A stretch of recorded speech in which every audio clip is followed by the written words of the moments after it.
paz do Senhor Jesus, eu sou a doutora Mariana Mendes. Hoje, 17 de fevereiro de 2024, estou aqui para compartilhar mais uma palavra do Senhor. Antes disso, inscreva-se no meu canal, compartilhe meus vídeos, mande para as pessoas que realmente precisam ouvir essa palavra. A palavra de Deus hoje está em Jeremias 18:6, que diz assim: Ó comunidade de Israel, será que eu não posso agir com vocês como fez o oleiro? Pergunta o Senhor. Como barro nas mãos do oleiro, assim são vocês nas minhas mãos, ó comunidade de Israel. O ser humano, longe da presença do Senhor, é como se fosse um barro, uma pessoa sem forma, vazia, que não tem nenhuma utilidade. Mas Deus, Ele quer trabalhar na nossa vida, como o oleiro trabalha no barro. Pegando esse monte de barro sem utilidade e transformá-lo aos poucos num lindo vaso. É assim que Deus age no ser humano. O ser humano, ele está na lama, está no barro, indo por caminhos que nós nem sabemos para onde nós vamos. A chuva leva o barro, as águas levam o barro, as pessoas pisam. Assim é o ser humano sem Deus. Mas Deus, como oleiro, pega esse barro e nos transforma. Nós começamos a viver experiência com Deus, passar por um processo de transformação, de renovação, de evolução, até transformar num lindo vaso decorativo, onde as pessoas passam e elogiam e querem olhar, onde traz harmonia para os ambientes, felicidade para os ambientes. Assim somos nós na presença do Senhor. Assim é dessa forma que Deus quer agir em nós. Mas para isso, nós temos que permitir que Deus trabalhe na nossa vida. Muitas vezes andando com Deus, passando pelos processos de deserto, pelos processos de vale de dificuldade, nós acabamos nos desviando da presença de Deus por não tolerar o processo, por querer encurtar os processos, tomando atitudes que para Deus não seriam o melhor, querendo fugir da dor, querendo fugir da dificuldade. Pois Deus, muitas vezes, permite que fiquemos na dor, que fiquemos vivendo na dificuldade, para que nós possamos aprender, adquirir experiência, pois é na tribulação, assim como diz Paulo no na carta aos Romanos, é na tribulação que adquirimos paciência, e a paciência faz nós adquirirmos experiência, e a experiência, esperança. Nunca Deus permite que vivemos muito tempo numa dor, numa dificuldade, para não sairmos ganhando. Pois a palavra diz que tudo coopera para o bem daqueles que amam a Deus. E esse processo que nós estamos vivendo, muitas vezes doloroso, é um processo que vai gerar vários ganhos para cada um de nós. Deus, ele não permite que passemos por luta para não ganharmos. Eu sei que é difícil, irmãos, para mim também é difícil. Mas nesses momentos que parece que Deus não tira a gente do processo de luta, nós temos que perguntar a Deus, não questionar o porquê que estamos passando, mas tentar avaliar em nós o que nós precisamos aprender. E falar para Deus, Deus, nesse processo, é isso que o Senhor quer que eu experimente? É isso que o Senhor quer que eu aprenda? Para assim nós conseguirmos trilhar esse caminho de forma produtiva e sair vencedor, pois com Cristo somos mais que vencedores. A meditação de hoje diz: Deus permite o deserto para moldar você para algo maior. Irmãos, a palavra em Isaías 55 vai dizer que os pensamentos de Deus são maiores do que o nosso, que os caminhos de Deus são melhores do que o nosso.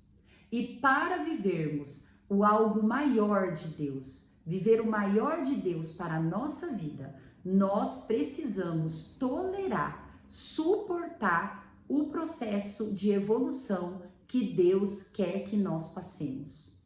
Por mais difícil que seja, não podemos desistir.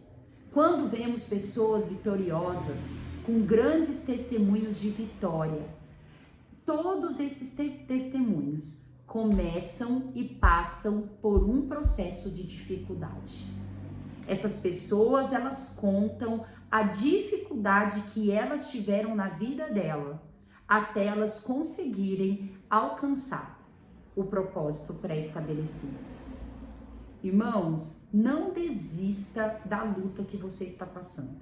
Não desvie do caminho que Deus está permitindo que você percorra. Pois assim como o oleiro transforma o barro em vaso, é esse processo que Deus está fazendo na sua vida e na minha vida. Mas para conseguirmos concluir todo esse processo, alcançar todo o objetivo estipulado por Deus, precisamos suportar esse processo. Deus tudo fará na nossa vida. Creia que Deus está com você nesse caminho. Creia que Deus está percorrendo tudo com você. Mesmo que você está achando difícil. Mesmo que você não esteja conseguindo enxergar Deus. Pois a presença de Deus na nossa vida, ela é certa, independente se vemos ou se sentimos. Caminhar com Deus não é sobre sentir, e sim ter certeza que Ele está conosco o tempo todo, mesmo que não estejamos sentindo essa presença. Pois essa é uma promessa do Senhor na nossa vida, que Ele é o Deus Emanuel, Ele é o Deus conosco, em todas as situações e circunstâncias que estivermos. E eu pergunto para você, você tem permitido Deus trabalhar na sua vida?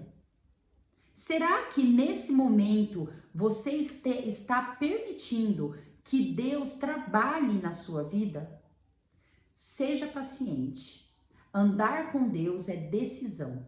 Nós decidimos acreditar. Nós decidimos permanecer na sua presença, independente do processo que estamos passando.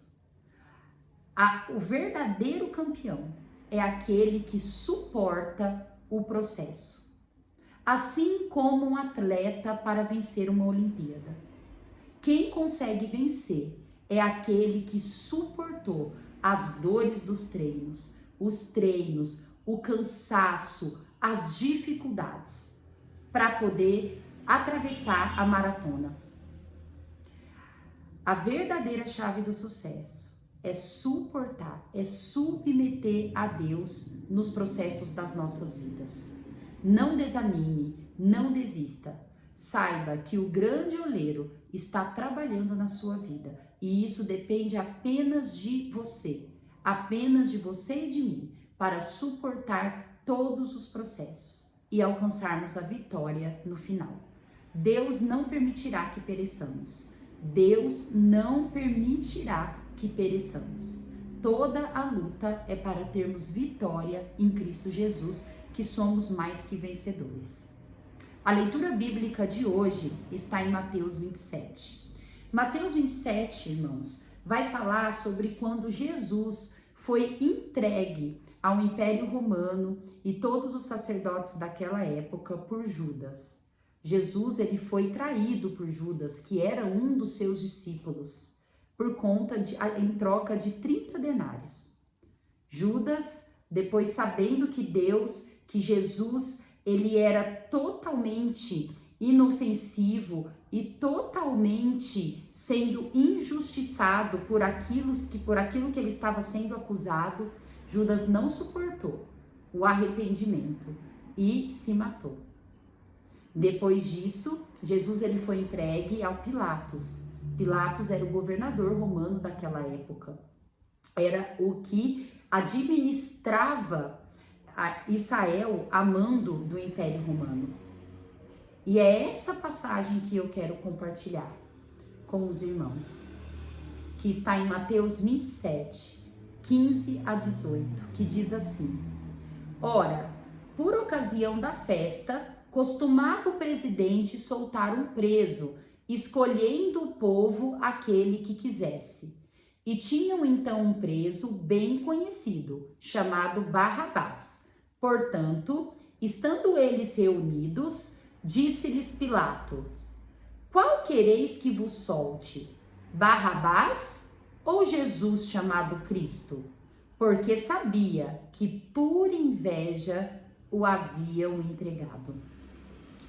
Irmãos, Jesus, quando ele iniciou seu ministério, pelas grandes admirações que ele levantou por onde ele passava, os sacerdotes daquela época do reino judeu começou a sentir grande inveja de Jesus e quiseram matá-lo. E Pilatos sabia que não havia nenhuma acusação grave que o fazia prendê-lo Jesus ou assassinar Jesus. Pilatos sabia que Jesus estava sendo entregue à morte por conta de inveja. Irmãos, quando tem aquele ditado popular que a gente escuta que a inveja mata, a Bíblia, ela diz que realmente a inveja mata. Quantas pessoas são perseguidas por conta de inveja? Pessoas que não conseguem administrar a qualidade, o predicado no outro, e aquilo traz tanto incômodo que você quer destruir essa pessoa. Assim foi com Jesus, assim foi com Davi e Saul, assim foi Elias em relação a Jezabel, onde por inveja todos esses malfeitores começaram a perseguir aqueles homens de Deus e o próprio Jesus. A inveja, irmãos, ela nunca provém de Deus. Não existe inveja branca, não existe inveja boa. Inveja é um sentimento que pode levar à destruição da pessoa. A pessoa que sente a inveja e a pessoa que é dada à inveja. Irmãos, nós precisamos vigiar. Não ter inveja, não ter ódio, não ter rancor das pessoas. Pois nós sabemos que por sermos carne, muitos sentimentos que nós sentimos sem querer. Mas nós cristãos precisamos seguir o conselho de Jesus. Vigiar os sentimentos no qual sentimos, para você não alimentar e não causar injustiça. Pois nós cristãos, nós fomos feitos para ser sal na terra, para ser luz na terra, trazer a diferença, fazer a diferença. E não tem como fazermos a diferença com sentimentos carnais, com sentimentos opostos ao que Deus ensina para nós. Da mesma forma que a inveja matou Jesus, a inveja ela é capaz de matar a nossa vida, arruinar a nossa vida e o meio no qual vivemos. Jesus, por inveja, foi lançado na cruz, cumprindo o que Deus já previa. Porém, foi através desse sentimento maligno que foi concluído a estratégia de Deus. Não sinta inveja. A inveja não provém do Senhor, irmãos. Que nós possamos meditar nessa passagem da vida de Jesus para entendermos que nós precisamos nos auto-vigiar e orar e estarmos conectados a Deus. E quando vemos que estamos sentindo algo que não provém do Senhor, pedir para o nosso oleiro trabalhar em nós, nos moldar conforme o padrão de Deus e não o padrão do mundo. Meditem nessa palavra, irmãos. Amo vocês em Cristo Jesus. Deus abençoe cada um. Até amanhã. Deus abençoe.